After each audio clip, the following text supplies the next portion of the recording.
In this video, I'm going to clear up some misconceptions. This is once again one of those videos born from having to answer the same question and respond to the same kind of comment over and over again. Obviously, I didn't explain things clearly enough, so I hope to clear up those misconceptions and facilitate more productive dialogue with this video. Let's tackle the differences between patriarchy and traditionalism. I've had numerous comments from people saying that patriarchy is gynocentric because women are protected. Protecting women is just part of nature. Females are more valuable than males for reproduction, and they are a physical liability in a war, so it makes all the sense in the world to keep them away from harm and protect them. The only way to solve this problem of female protection and male disposability would be to use science to make humans asexually reproducing. However, this isn't gynocentrism. Men don't want women on the battlefield as they'd be nothing more than a liability. Women are weaker than men, period. 96% of women can't meet the minimum male military standard. And these are trained women in the military. They are just going to be the weakest link that gets the men outflanked and killed. In order to field an army of women that could stand toe-to-toe against an army of men, you would have to field an army at least twice or 3 times the size of the male army. That's 3 times the cost in weapons, armor, logistics, transportation, etc. Not to mention that women are much more likely to get hurt and use medical care in general than men, so you could quadruple or septuple medical costs as well. For anyone who served in the military like I have, you all know that many women get pregnant to avoid a deployment. You can't run a military based on that. You can't have substandard and more expensive soldiers that will purposefully get pregnant to avoid a conflict. That's insanity. I don't want women in the military aside from background logistical duties, and maybe things like drone pilot or truck driver that don't rely on their physicality. However, does that mean I'm being gynocentric? Am I protecting females and endorsing male disposability? Perhaps from a certain point of view, but it's the lesser of two evils. I'd rather have a lean, mean military staffed with men than a bloated, expensive, and inefficient military staffed with women. War is measured not just in blood, but also treasure, and women are too expensive in both areas to let them pretend to be Lara Croft and get good men killed. Now, if you're a woman that's in the 4% that can meet the male standard, and you would never purposefully get pregnant to avoid a deployment, I'm not talking about you. Congratulations on being in the wall. I've included a link in the video description just for you to acknowledge your accomplishments. Now let's define our terms. I'm going to be using the Oxford English Dictionary. Before I do, I want to address the so-called dictionary definition fallacy. While it's true that dictionaries change over time to reflect changes in language, dictionaries represent majority opinions about what words mean at a given time. For example, gay used to mean happy, and now it means homosexual. This doesn't mean that people can invent their own definitions for words and declare that the dictionary definition is wrong and anyone citing it is committing a logical fallacy. For example, what is the definition of rape? If you said forceful intercourse without consent, you'd be correct. This is known as the actual definition. Now in 100 years, maybe the definition will change, but right now, that's what the majority of people speaking English agree the word means, and thus the dictionary reflects this. When these feminists and SJWs try to redefine rape as anything they don't like, from farting to the male gaze, and then accuse people who correct them of a dictionary definition fallacy, they're just demonstrating how completely and utterly mentally retarded they are. They should be forced to wear a onesie like a baby when they talk so that everyone can recognize how fucking stupid they are, and how everything they say isn't worth consideration for rational adults. Anyway, back to defining terms, here we go. Gynocentric. Centered on or concerned exclusively with women, taking a female or specifically a feminist point of view. Patriarchy. A system of society or government in which men hold the power and women are largely excluded from it. Traditionalism. The upholding or maintenance of tradition, especially so as to resist change. Now, in the case of traditionalism, the definition is rather vague. When MGTOW talk about traditionalism, it's referring to traditional gender roles, particularly within the context of marriage and family. Traditionalists advocate for women to stay at home and raise the children, while the men work and pay for everything. In my video regarding the traditionalism cycle, I refer to 2 stages of traditionalism: patriarchal traditionalism and gynocentric traditionalism. To clear up any confusion, let me elaborate on the distinctions. Patriarchy in a general sense is about male power and authority, whereas traditionalism, especially within the context of marriage, is about male responsibility. Now, as Uncle Ben would say, with great power comes great responsibility. So doesn't it make sense that patriarchy and traditionalism go hand in hand? To a point, yes. Within the context of relationships with women, especially marriage and family, patriarchy and traditionalism do go hand in hand for the most part. However, in the 21st century, women can and should work and contribute economically to the family. Additionally, even single men benefit within a patriarchal society more than a gynocentric one. Even if you're MGTOW for life and never plan on getting married, regardless of whether the laws are ever changed, you can enjoy the power and authority that comes from being a man living in a patriarchal society without any of the associated responsibilities. It's the best of both worlds. If you do have aspirations to have a family, but came to MGTOW primarily because the laws are so biased against men that marriage is suicidal, then a return to a patriarchal system is just what the doctor ordered. Now, as I detailed in my previous video, a patriarchy doesn't mean a utopia for men. There will still be the haves and the have-nots.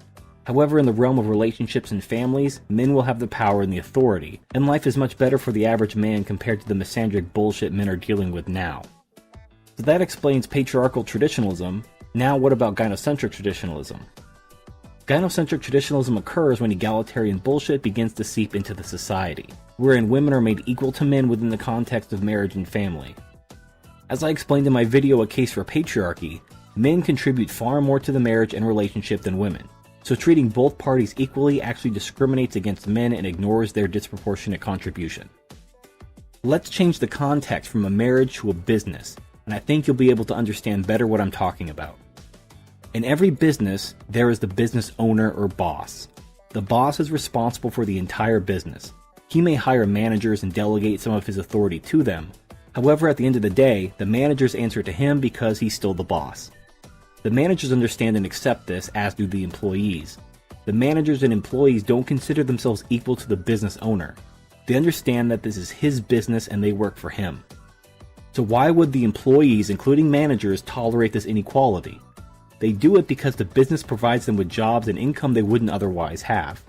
They benefit financially from the business owner, and they're free to leave if they want to. The fact that they choose to stay proves that they accept this arrangement as one of mutual benefit. The boss has the power and the authority, but all parties benefit. This is an equitable system for all parties, despite the employees and the boss being unequal in terms of power and authority. Now let's throw a monkey wrench into this system. Let's say you start a business in France. According to French labor laws, you can't fire bad employees after a short evaluation window. I'll include a few articles in the description if you didn't know about this, but in France, companies that have 50 or more employees can't fire bad employees. From a business perspective, this is fucking stupid, and the unemployment and rioting in France is a direct result of these stupid policies, and yet France has yet to reform these laws because stupid people vote. However, the moral underpinning of these labor laws was obviously based on egalitarianism. The boss had too much power, you see. He could fire you, and that's not fair. The employee should be equal to the boss, and hence you have laws that handcuff the business owners and prevent them from firing bad employees. By trying to make the unequal parties equal, vast inequality was created, and in this case, businesses went bankrupt or broke apart into smaller units in order to get around the law. Unemployment skyrocketed and led to riots over the last 10 years, particularly among immigrants that couldn't find. But the workers at the Goodyear plant refused to change their working conditions, and they took their protest to the company's headquarters in Paris. For them, France's whole labour and social welfare system is at stake, threatened, they say, by the greed of the bosses. They're making money, they're making billions. It's not like we need to make an effort to save the factory. They are earning huge sums of money and they want even more, off the backs of the workers. The Goodyear factory is now set to close, with the company and the unions blaming each other. In the absence of a rescue plan, 1,200 people will lose their jobs. Basically, it's MGTOW for business owners. Why did French companies stop growing and hiring employees? Because the risks were too great. The business owner risked everything while the bad employees risked nothing. In fact, there were instances of employees putting on a good front while they were in the initial window where they could be fired, but as soon as they knew they couldn't be fired, they dropped the mask and refused to do their jobs because they knew the owner couldn't fire them. That's modern marriage in a nutshell. That's gynocentric traditionalism in a nutshell, and that's why MGTOW exists. As Aristotle said, it is the greatest inequality to make unequal things equal. The business owners deserve the power and the authority because it's their business. When social planners try to do the quote fair thing and make unequal parties equal, it does nothing but damage. Businesses shut down in the case of France, and men refuse to get married in the case of gynocentric societies. In short, gynocentric traditionalism is when egalitarianism makes women and men equal in power and authority within the context of marriage and family. Women may still lack political power at this point, but that's not important, and in fact may only be a matter of time.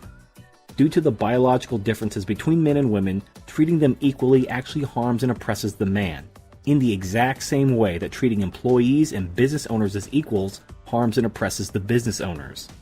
The result in both cases is that the party doing all the work and taking all the risk realizes that this is bullshit and walks away.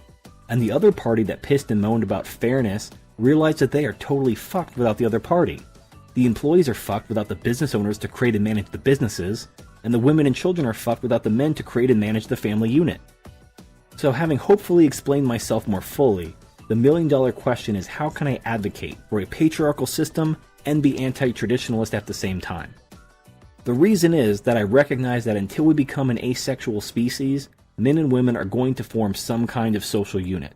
Even if we abolished religion and the institution of marriage, there will still be families. Animals form families and have no concept of marriage or government. So these units do not derive from government itself, but from nature. So the question then becomes, how do we create a familial social unit that is equitable to all parties, for those who wish to have families?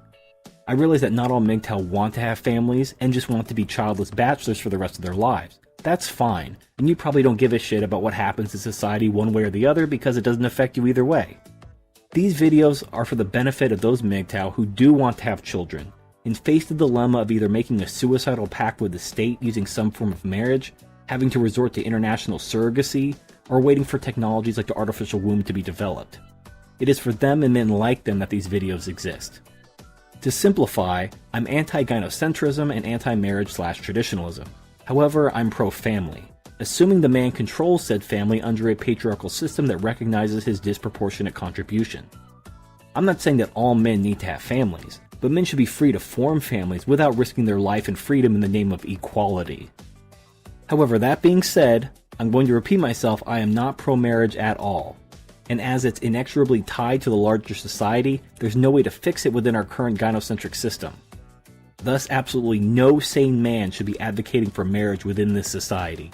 Perhaps if patriarchy were established sometime down the road, men could be free to establish families with women, assuming that they would have control and authority over those families, and establish an equitable relationship between men and women based on mutual benefit and not exploitation.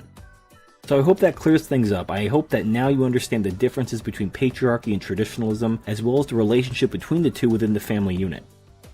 Women do indeed need each other to create a family, at least until cloning technology is developed, but that doesn't make them equals. This retardation of equality needs to stop. I don't have to tell you things are bad. Everybody knows things are bad. It's a depression. Everybody's out of work or scared of losing their job. The dollar buys a nickel's worth. Banks are going bust. Shopkeepers keep a gun under the counter. Punks are running wild in the street, and there's nobody anywhere who seems to know what to do, and there's no end to it. We know the air is unfit to breathe, and our food is unfit to eat. We sit watching our TVs while some local newscaster tells us that today we had 15 homicides and 63 violent crimes, as if that's the way it's supposed to be. We know things are bad, worse than bad. They're crazy. It's like everything everywhere is going crazy, so we don't go out anymore.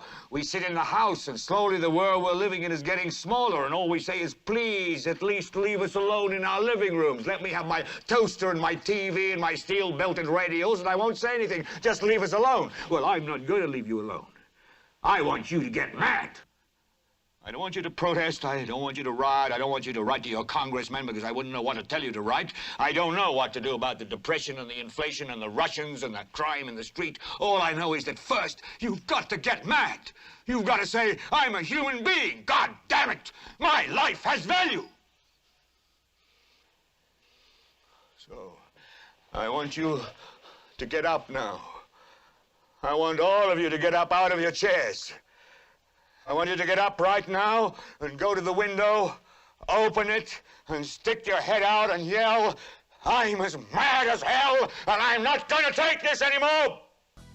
Now in closing, I'd like to respond to accusations of myself being a purple pill tradcon because I'm not just patiently waiting for reproductive technology to be developed or trying to redefine masculinity in contradiction to biological realities. I would love to live in a world where humanity is asexually reproductive through cloning, and where we don't need women anymore. But we're not there yet. Maybe all of this talk will be unnecessary. Maybe feminism won't collapse society, and we'll coast along for another 100 years or so until we have mass market cloning technologies that would transform human biology and thus society. But suppose it doesn't work out that way. What's the backup plan in case there's an economic collapse, or a series of wars that send us back several centuries technologically? There's the old saying that if you fail to plan, you plan to fail. That's why I explore these broader topics, but if it doesn't interest you, there are dozens of other channels exploring the more tactile aspects of gynocentrism and MGTOW that may be more your speed. Anyway, I hope that clears everything up, and if there's any additional questions, comments, or emotional outbursts, please let me know in the comments section. Thank you for watching, and I'll see you next time.